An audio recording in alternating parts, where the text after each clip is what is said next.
안녕하세요. 오늘은 유전학 교재의 한 챕터, 바로 유전학 입문 12판의 제 17장만을 아주 깊이 있게 한번 들여다보는 시간을 갖겠습니다. 네. 이게 총 20장짜리 책인데 오늘은 딱 17장. 염색체 자체에 일어나는 큰 변화들이요. 그러니까 염색체의 수나 구조가 달라지는 돌연변이에 집중해 보려고 합니다. 이게 우리가 보통 생각하는 유전자 하나하나의 작은 변화랑은 스케일이 좀 다르죠. 네, 그렇습니다. 그 전에 우리가 15장에서 유전자 수준의 돌연변이를 봤다면 이번 17장은 훨씬 더 큰 그림이죠. 염색체 전체 아니면 염색체의 상당히 큰 조각에 생기는 그런 변화를 다루는 거니까요. 염색체 수가 달라지거나 구조가 막 뒤바뀌면 세포가 작동하는 방식, 그리고 생물이 만들어지는 발생 과정, 더 나아가서는 종의 진화 경로까지도 크게 달라질 수 있거든요. 그래서 이런 변화들을 이해하는 게 유전적 다양성이 어떻게 생겨나는지, 그리고 또 특정 질병이 왜 생기는지, 이런 근본적인 원인을 파악하는 데 아주 핵심적이라고 할 수 있습니다. 좋습니다. 그럼 진짜 본격적으로 한번 파헤쳐 볼까요? 17장에서는 염색체 돌연변이를 크게 두 가지로 나누고 시작하더라고요. 염색체 수의 변화랑 구조의 변화. 먼저 수의 변화부터 이야기해보죠. 책에 보니까 정배수성 그리고 이수성 이런 용어가 나오던데 이게 정확히 어떤 차이인가요? 제가 한번 비유를 생각해봤는데 혹시 백과사전 전집 세트가 통째로 더 생기거나 없어지는 게 정배수성이고 특정 권, 예를 들어 3권만 하나 더 있거나 없어지는 게 이수성, 이렇게 생각해도 될까요? 그거 아주 좋은 비유인데요. 네, 맞습니다. 정배수성은 말씀하신 것처럼 염색체 세트 전체가 이제 정상보다 더 많거나 적은 경우를 말합니다. 정상적인 2세트, 그러니까 2N 말고 3세트, 3N을 갖는 3배수체, 4세트, 4N을 갖는 4배수체, 이런 것들이죠. 이게 사실 동물보다는 식물에서 훨씬 흔하게 발견돼요. 우리가 먹는 많은 작물들이 사실은 이런 배수체 상태인 경우가 많거든요. 동물 중에서도 일부 편형 동물이나 거머리, 양서류, 또 어류 같은 데서 발견되기도 합니다만, 근데 여기서 중요한 점이 염색체 세트 수가 홀수, 그러니까 3N, 5N 이렇게 되면 문제가 생겨요. 아, 홀수일 때요? 네, 감수 분열 때 염색체가 쌍을 이루어서 딱 나눠져야 하는데 홀수 세트면 이게 짝이 안 맞잖아요. 그래서 좀 불균형한 생식세포가 만들어지기 쉽고 결과적으로 보통 생식 능력이 없게 됩니다. 그림 17-7에도 잘 나와 있죠. 반면에 짝수 배수체 4N이나 6N 같은 경우는 각 염색체가 자기 짝을 찾을 수 있으니까 상대적으로 안정적이고 생식도 가능하고요. 아, 그렇군요. 식물에서 흔하다는 점, 그리고 홀수배수체는 생식 능력이 없다는 거, 이거 흥미로운데요? 그럼 혹시 우리가 먹는 그 씨 없는 수박 같은 거요? 이것도 약간 이런 원리를 이용한 건가요? 3배수체로 만들어서 씨, 그러니까 생식세포 결과물이 제대로 발달 못하게 하는. 네, 정확히 맞습니다. 씨 없는 수박이 대표적인 3배수체 이용 사례죠. 아하, 그리고 교재에 이종배수성이라는 것도 나오던데요? 이건 서로 다른 종의 염색체 세트를 합치는 거 맞죠? 양배추나 브로콜리가 속한 그 브라시카 속 식물, 목화, 밀 같은 작물들이 이렇게 탄생했다는 예시가 나오니까 되게 인상적이더라고요. 심지어 인위적으로 세포벽 없앤 세포끼리 막 융합시켜서 만들 수도 있다니 좀 놀랍기도 하고요. 여기서 양친배수체라는 용어도 나오던데 그림 17-8에 있는 거예요. 이건 구체적으로 어떤 상태를 말하는 거죠? 네, 이종 배수성은 시작이 서로 다른 종, 예를 들어 A종과 B종이 교배되어서 잡종이 만들어지는 것부터 시작해요. 이 잡종은 보통 염색체 구성이 A, B이겠죠? 근데 A에서 온 염색체랑 B에서 온 염색체는 서로 상동성이 낮으니까 감수 분열할 때 쌍을 제대로 모질어서 보통은 불임입니다. 그런데 이 상태에서 우연이든 인위적이든 염색체 수가 통째로 2배가 되는 경우가 생길 수 있어요. 그러면 AB, BB가 되겠죠? 이렇게 되면 A율의 염색체는 A끼리, B율의 염색체는 B끼리 완벽하게 파트너를 찾아서 쌍을 이룰 수 있게 돼요. 이렇게 각 부모종에서 온 염색체 세트 전체를 2배로 가져서 정상적인 감수 분열도 가능하고 생식 능력도 회복된 상태. 이걸 바로 양친배수체라고 부릅니다. 밀 같은 중요한 작물이 바로 이런 과정을 거쳐서 안정적인 종으로 자리 잡은 대표적인 예고요. 이게 진화적으로나 농업적으로나 굉장히 중요한 메커니즘입니다. 아, 그렇군요. 그러니까 다른 종의 장점을 합쳐서 새로운 그리고 생식 가능한 종을 만드는 방법이었네요. 자, 그럼 이제 이수성, 에누플로이디로 넘어가 보죠. 이건 세트 전체가 아니라 그 개별 염색체 수가 달라지는 경우라고 하셨죠. EN 플러스 1, EN 마이너스 1처럼요. 이건 왜 생기는 건가요? 하는 현상, 바로 비분리, 넌 디스정션 때문입니다. 그림 17-10에 잘 나와 있어요. 그러니까 감수 1분열에서 상동 염색체 쌍이 헤어지지 못하고 같이 가거나 아니면 감수 2분열에서 자매 염색 분체가 분리되지 못하고 같이 딸려가면 결국 정상보다 염색체를 하나 더 갖거나 하나 덜 가진 생식세포가 만들어지게 되는 거죠. 이런 비정상적인 생식세포가 수정되면 결국 이수성 개체가 태어나게 되는 겁니다. 사람에게서 나타나는 이수성 사례들이 교재에 여러 소개되는데요. 먼저 염색체가 하나 부족한 단일 염색체성 EN-1의 예로 터너 증후군 XO가 나오네요.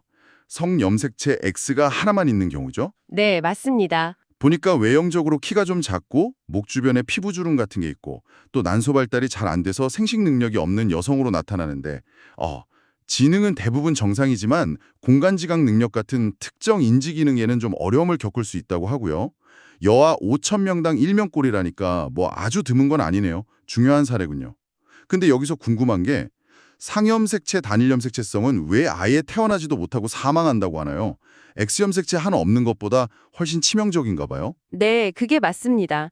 상염색체는 성염색체보다 훨씬 더 많은 유전자를 가지고 있잖아요. 그리고 그 유전자들 대부분이 기본적인 생명 활동이나 발생 과정에 정말 필수적인 것들이거든요. 그러니까 상염색체 하나가 통째로 없다는 건 수백 개, 어쩌면 수천 개의 필수 유전자가 그냥 절반 용량밖에 없다는 뜻이니까 이건 뭐 발생 자체가 거의 불가능할 정도로 치명적인 결과를 낳는 겁니다. 반면에 X염색체는 하나만 있어도 생존은 가능하고 사실 Y염색체는 없어도 생존에는 큰 지장은 없죠. 물론 성결정에는 중요하지만요. 아, 그렇군요. 상염색체에 훨씬 중요한 유전자가 많아서 그렇다는 거네요. 그럼 반대로 염색체가 하나 더 많은 삼염색체성 EN 플러스 1은 어떤가요? 이건 단일 염색체성보다는 좀 더 흔한 것 같은데요. 네, 삼염색체성을 단일염색체성보다는 그래도 생존 가능성이 높긴 한데 역시나 심각한 이상을 동반하는 경우가 많습니다. 성염색체, 삼염색체성으로는 클라인펠터 증후군 XXY 이쪽, Y가 있어서 남성이긴 한데 X가 하나 더 있어서 생식 능력이 없고 키가 좀 크고 약간 여성형 유방 발달 같은 특징이 나타날 수 있습니다. 근데 XXY 남성이나 X3섹스 여성 같은 경우는 대부분 표현형이 정상이거나 아주 경미한 특징만 보여서 본인이 모르는 경우도 많고 생식 능력도 갖는 경우가 많아요. 그래서 잘 드러나지 않기도 하고요. 아, 그래요? 네. 근데 상염색체, 삼염색체성은 얘기가 좀 다릅니다. 훨씬 심각한 영향을 미치죠.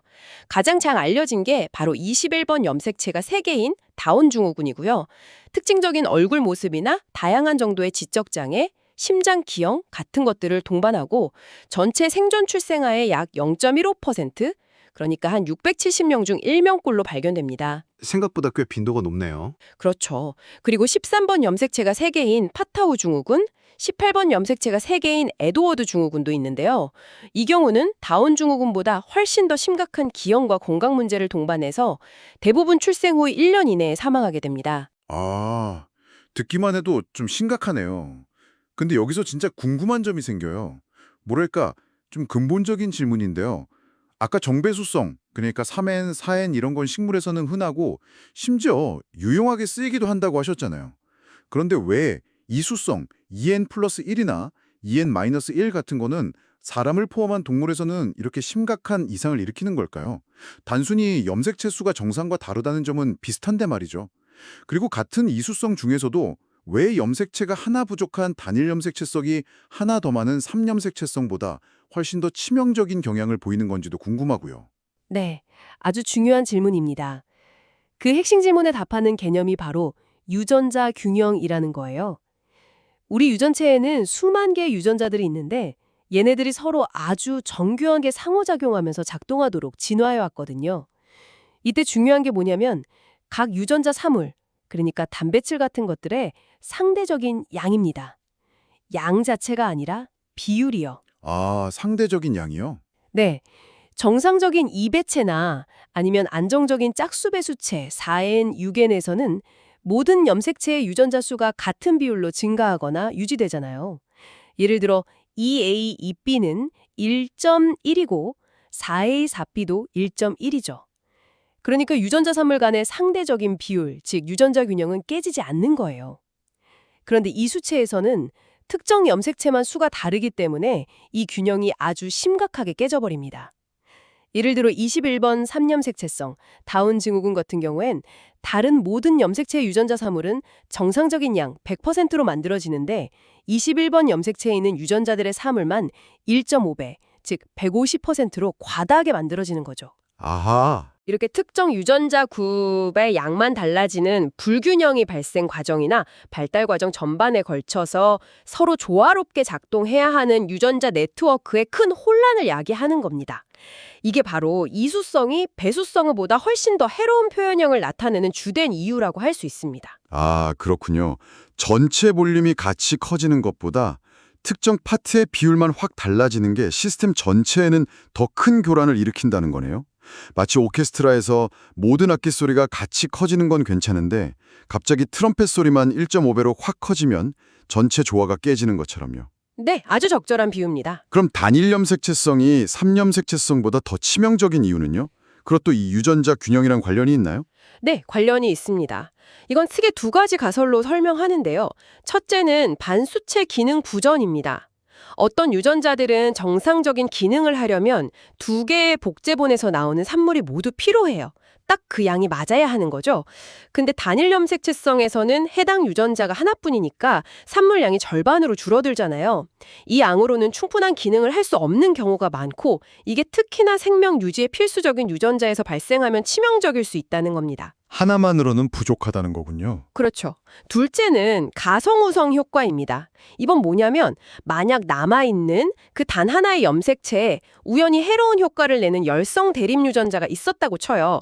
그럼 정상 상태에서는 다른 상동 염색체에 있는 정상 우성 대립 유전자가 그 효과를 가려주는데 단일 염색체성에서는 그 가려줄 짝이 없어진 거잖아요. 그러니까 숨어있던 그 해로운 열성 형질이 그대로 드러나 버리는 겁니다. 아, 열성인데 우성처럼 나타나 버리는 거네요. 네. 그래서 가짜 우성이라고 부르는 거죠. 이 두 가지 효과, 즉 반수체 개닝 부전과 가성 우성이 복합적으로 작용해서 단일 염색체성의 생존율을 3염색체성보다 훨씬 더 낮추는 것으로 생각하고 있습니다. 와, 유전자 균형, 반수체 기능 부전, 가성우성. 이수성의 영향을 이해하는 데 정말 중요한 키워드들이네요. 자, 그럼 이제 논의를 염색체 구조의 변화로 한번 옮겨가 보겠습니다. 이것도 보니까 만만치 않게 흥미로운 내용들이 많던데요. 크게 4가지 유형이 소개되죠. 결실, 중복, 역위, 그리고 전좌. 그림 17-2에 딱 나와 있더라고요.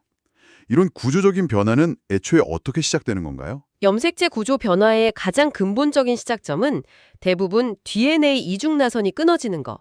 이중가닥 절단이라고 부르는 현상입니다.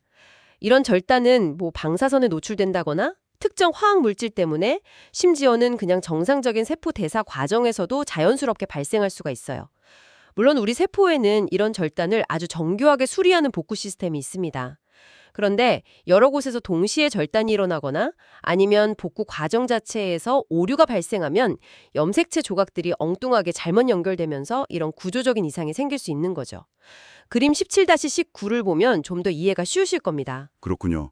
우리 몸의 복구 시스템이 완벽하지만은 않아서 실수로 오히려 더 큰 문제가 생길 수도 있다는 거네요. 그럼 첫 번째 유형인 결실, 딜리션부터 보죠. 이건 말 그대로 염색체 일부가 그냥 없어지는 거잖아요. 어떤 영향을 미치나요? 결실의 영향은요, 얼마나 큰 부분이 없어졌는지, 그리고 그 없어진 부분에 어떤 유전자가 포함되어 있느냐에 따라 정말 크게 달라집니다. 아주 작은 결실은 별다른 영향을 안 줄 수도 있고요. 근데 여러 유전자를 포함하는 큰 결실은 심각한 문제를 일으킬 수 있죠.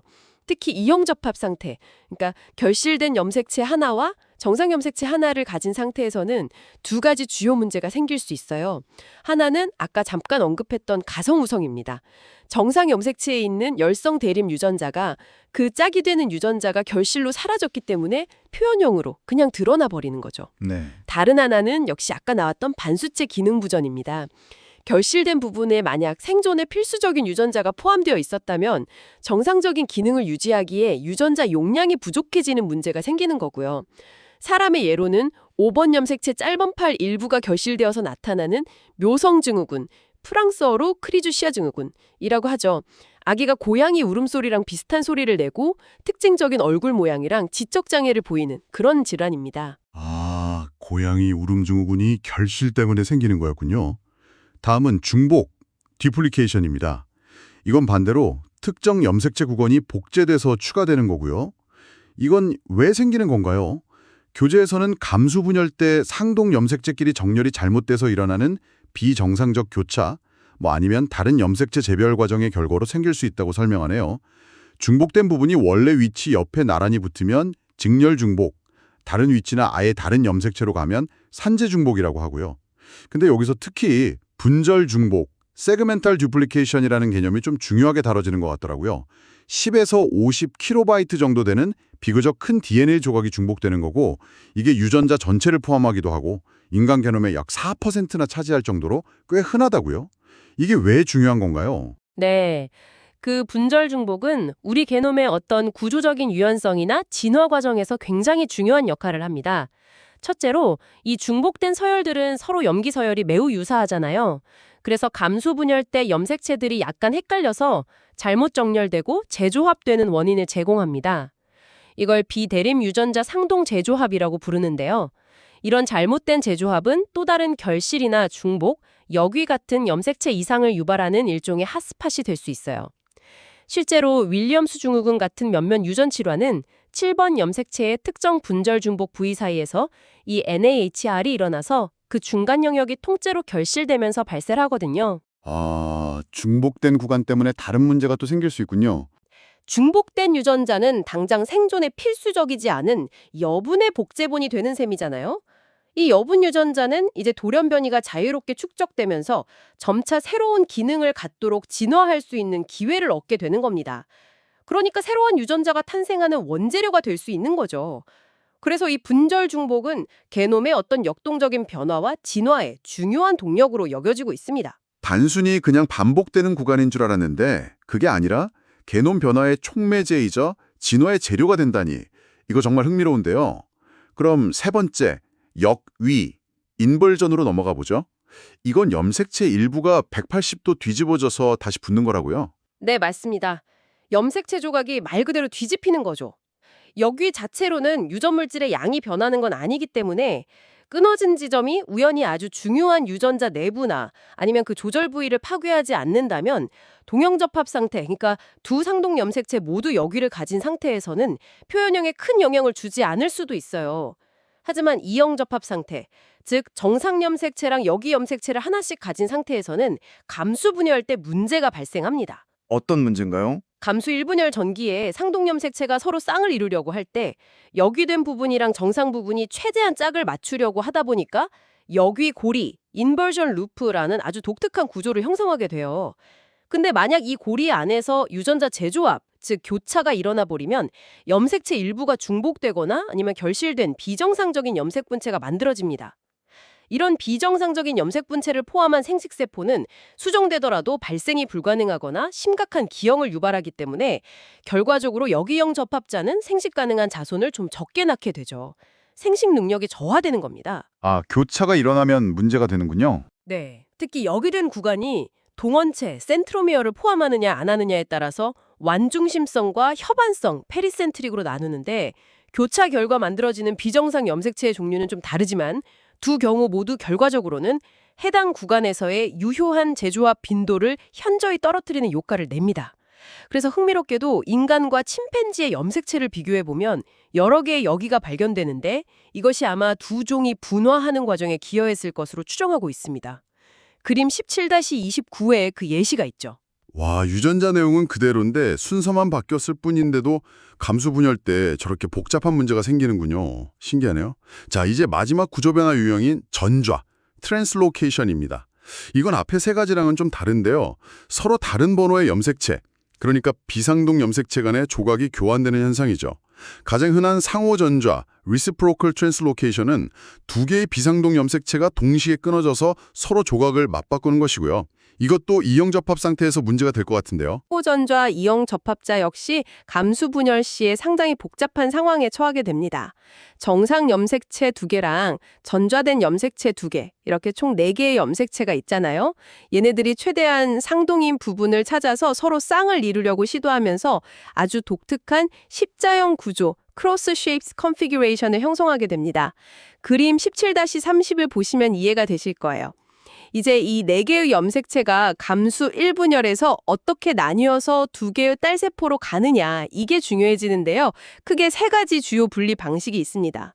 그중에서 alternate segregation 방식은 정상 염색체 세트와 유전적으로 균형 잡힌 전좌 염색체 세트를 각각 만들어내기 때문에 여기서 유래한 생식세포는 수정 후에 정상적으로 발생이 가능해요. 아, 다행이네요. 하지만 adjacent 1이나 adjacent 2 segregation이라는 방식으로 분리되면 각 딸세포는 특정 염색체 부분이 중복되고 다른 부분이 결실된 유전적으로 불균형한 상태가 됩니다. 이런 불균형한 생식세포는 대부분 생존이 불가능하거나 심각한 이상을 초래하기 때문에 결과적으로 상호전자 이형 접합자는 정상적인 생식세포를 한 절반 정도밖에 못 만들게 돼요. 그래서 부분 불임 상태를 보이게 되는 거죠. 그렇군요. 생식세포 절반이 문제가 되니까 불임 가능성이 높아지는 거네요. 전좌는 또 특정 질병과도 관련이 깊다고 나오네요. 특히 로버트슨 전좌라는 게 가족성 다운 증후군의 원인이 될 수 있다는 점이 중요해 보이던데요. 이건 어떤 메커니즘인가요? 네, 로버트슨 전좌는 주로 염색체 끝, 말단 쪽에 동원체가 있는 말단 소체성 염색체 사이에서 일어납니다. 사람의 경우에는 13번, 14번, 15번, 21번, 22번 염색체가 해당되는데요. 이 중에서 서로 다른 2개의 말단 소체성 염색체가 동원체 부근에서 딱 끊어진 다음에 긴 팔끼리는 서로 융합해서 하나의 큰 염색체를 형성하고요. 아주 짧은 팔들은 너무 작아서 보통 그냥 없어져 버립니다. 그림 17-33회에 잘 나와 있죠. 근데 이 짧은 팔에는 주로 반복 서열 아니면 RNA 유전자처럼 여러 복제본이 있는 유전자들이 있어서 몇 개가 없어져도 표현형에는 큰 영향을 미치지 않는 경우가 많아요. 따라서 이 로버트슨 전좌 보인자, 즉 이걸 가지고 있는 사람은 전체 염색체 수는 46개가 아니라 45개지만 유전 물질의 총량은 거의 정상에 가깝기 때문에 본인 자체는 정상적인 표현형을 갖습니다. 아, 본인은 괜찮군요. 네, 문제는 이 보인자가 생식세포를 만들 때 발생합니다. 예를 들어서 14번 염색체랑 21번 염색체 사이에 로버트슨 전좌가 일어난 보인자를 한번 생각해 볼게요. 이 사람이 감수 분열을 할 때 가능한 염색체 조합 중 하나는 정상 14번 염색체는 없고 14번과 21번이 융합된 그 염색체랑 정상 21번 염색체를 함께 갖는 생식세포가 만들어지는 경우입니다. 만약 이 생식세포가 정상적인 상대방의 생식세포, 즉 정상 14번과 정상 21번을 가진 생식세포와 수정되면 어떻게 될까요? 결과적으로 자손은 14번 염색체는 정상적으로 2개를 갖지만 21번 염색체는 융합 염색체에서 온 것 하나, 그리고 보인자 본인의 정상 21번에서 온 것 하나, 마지막으로 상대번에게서 온 정상 21번에서 온 것 하나, 이렇게 총 3개에 해당하는 유전 물질을 갖게 되는 겁니다. 아, 그래서 21번 삼염색체성, 즉 다운 증후군이 되는 거군요. 그렇죠. 일반적인 다운 증후군은 감수 분열 때 21번 염색체가 비분리되는 우연한 사건으로 발생하지만 이 경우는 부모 중 한 명이 보인자일 때 자녀에게 다운 증후군이 나타날 확률이 상당히 높아지기 때문에 가족성이라고 부르는 겁니다. 그래서 유전 상담에서도 아주 중요하게 다뤄지는 부분이죠. 아, 그렇군요. 보인자 자신은 괜찮지만 자녀에게 유전될 수 있는 다운 증후군이었네요. 그리고 염색체 구조 이상이 암과도 관련이 있다는 내용도 있었어요. 버킬 림프종이나 만성 골수성 백혈병 같은 경우요. 이건 생식세포가 아니라 체세포에서 일어나는 변화인가요? 네, 맞습니다. 지금까지 주로 이야기한 염색체 이상들이 생식세포 형성 과정이나 초기 발생에 영향을 미치는 것과는 좀 다르게 특정 체세포에서 후천적으로 발생하는 염색체 전자는 암을 유발하는 중요한 원인이 될 수 있습니다. 예를 들어 버킬 림프종의 경우에는요. 8번 염색체에 있는 MIC라는 유전자, 이게 세포 성장과 분열을 촉진하는 일종의 종양 유전자인데요. 이 유전자가 14번 염색체, 때로는 2번이나 22번에 있는 면역굴론 불린 IG 유전자 근처로 옮겨가는 전좌가 흔히 발견됩니다. 면역글로불린 유전자는 비림프구에서 아주 강력하게 발현되도록 조절되는 유전자거든요. 근데 MYC 유전자가 이 강력한 조절 부위의 통제하에 딱 놓이게 되면서 필요 이상으로 과도하게 발현되어서 비림프구의 비정상적인 증식을 유발하고 결국 림프종으로 발전하게 되는 겁니다. 유전자 자체는 괜찮은데 위치가 바뀌면서 문제가 생기는 거네요. 그렇죠. 또 다른 아주 대표적인 예가 만성 골수성 백혈병 CML에서 발견되는 필라델피아 염색체입니다. 이건 9번 염색체의 ABL이라는 유전자 일부랑 22번 염색체의 BCR이라는 유전자 일부가 전자를 통해서 서로 딱 융합되어 버리는 거예요. 그래서 BCR ABL이라는 아주 비정상적인 융합 유전자를 만들게 됩니다. 이 융합 유전자가 만드는 단백질은 지속적으로 세포 성장 신호를 막 보내서 백혈병 세포에 무한 증식을 일으키는 주범이죠. 근데 정말 흥미로운 점은 바로 이 BCR-ABL 융합 단백질의 활성만을 아주 특이적으로 억제하는 표적 항암제, 글리백이라고 들어보셨을 텐데요. 이게 개발되면서 CML 치료에 정말 혁명을 가져왔다는 사실입니다. 아, 글리백. 네, 들어봤어요. 네, 염색체 이상이 질병의 원인을 밝히는 것뿐만 아니라 치료법 개발의 열쇠까지 된 아주 중요한 사례라고 할 수 있죠. 와, 질병의 원인이 되기도 하지만 때로는 이런 염색체 구조 이상, 특히 역위를 인위적으로 이용해서 유전학 연구에 도움을 받기도 한다고요. 평형 염색체라는 것이 소개되던데요. 이건 또 어떤 원리인가요? 네, 평형 염색체는 초파리나 선충 같은 모델 생물 유전학 연구에서 아주 유용하게 사용되는 도구입니다.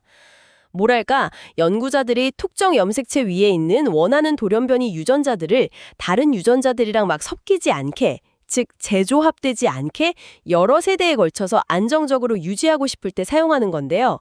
평형 염색체는 기본적으로 인위적으로 여러 개의 복잡한 여기를 막 집어넣어서 만든 특수한 염색체예요.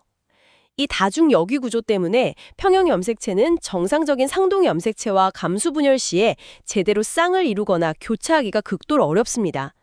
설령 교차가 일어난다고 해도 그 결과 만들어지는 재조합 염색체는 대부분 생존에 필수적인 유전자가 중복되거나 결실되어서 치명적이게 돼요. 유효한 살아남는 재조합 자손이 거의 생기지 않는 겁니다. 재조합이 억제되는 거죠. 여기에 더해서 평형 염색체에는 보통 눈에 잘 띄는 우성표디 돌연변이, 예를 들면 날개 모양이 이상하다거나 하는 거요. 그리고 동형접합 상태일 때 치명적인 열성 돌연변이를 함께 넣어둡니다. 그러면 연구자는 자손들의 표련형안 딱 보고도 이 개체는 평형 염색체를 이형접합으로 가지고 있구나. 우성표지 보임, 살아있음. 얘는 평형 염색체가 없구나. 우성표지 안 보임. 그리고 평형 염색체를 동형접합으로 가져서 죽었구나. 안 보임. 이걸 쉽게 구별할 수 있어요. 그래서 원하는 유전자형의 개체, 보통은 평형 염색체 이형접합자겠죠. 이 개체만 딱 골라서 다음 세대로 계속 유지할 수 있게 되는 겁니다. 복잡한 유전 연구를 가능하게 하는 아주 영리한 도구라고 할 수 있죠. 이야, 정말 영리한 방법이네요.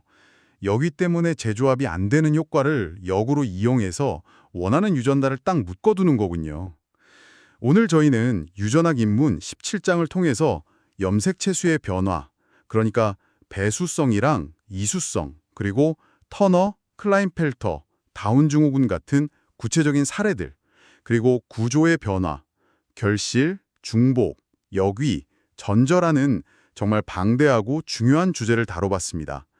특히 염색체 수가 단지 한두 개만 달라져도 유전자 균형이라는 게 깨지면서 신박한 결과로 이어질 수 있다는 점, 그리고 각각의 구조 변화가 감수분열 과정에서의 염색체 행동에 영향을 미치고 또 최종적으로는 개체의 건강이나 생식 능력, 심지어 암 발생이나 진화에까지 영향을 미친다는 것을 확인할 수 있었습니다. 네, 오늘 논의를 마무리하면서 특히 그 분절 중복이라는 것이 우리 인간 게놈의 예상외로 상당히 많고 이게 단순히 그냥 존재하는 것을 넘어서서 다른 염색체 재배열을 유발하는 어떤 불안정성을 제공하는 동시에 또 진화의 새로운 가능성을 여는 재료가 될 수 있다는 점을 이야기했었죠. 여기서 한 걸음 더 나아가서 이런 질문을 한번 던져보고 싶습니다. 뭐랄까, 염색체 구조 자체가 이처럼 끊어지고 재배열될 수 있는 내재적인 구조적 유연성이라고 할까요? 이런 특징은 우리가 흔히 생각하는 개별 염기서열의 변화, 즉 점도란 변이와는 좀 차원이 다른 방식으로 유전체 전체의 조합을 아주 극적으로 뒤섞을 수 있거든요. 어쩌면 이러한 거대 구조 변화와 그로 인한 유전자 조절 방식의 변화야말로 어떤 새로운 종의 탄생이라던가 환경에 대한 극적인 적응을 가능하게 하는, 우리가 생각하는 것 이상으로 훨씬 중요하고 역동적인 진화의 원동력은 아니었을까요? 그러니까 유전체 안정성만큼이나 어쩌면 그 불안정성과 유연성 자체가 생명의 다양성을 폭발적으로 증가시켜온 핵심적인 동력 중 하나일 수 있다는 그런 가능성에 대해서 한번 고민해 보시는 것도 꽤 흥미로운 지점이 될 것 같습니다.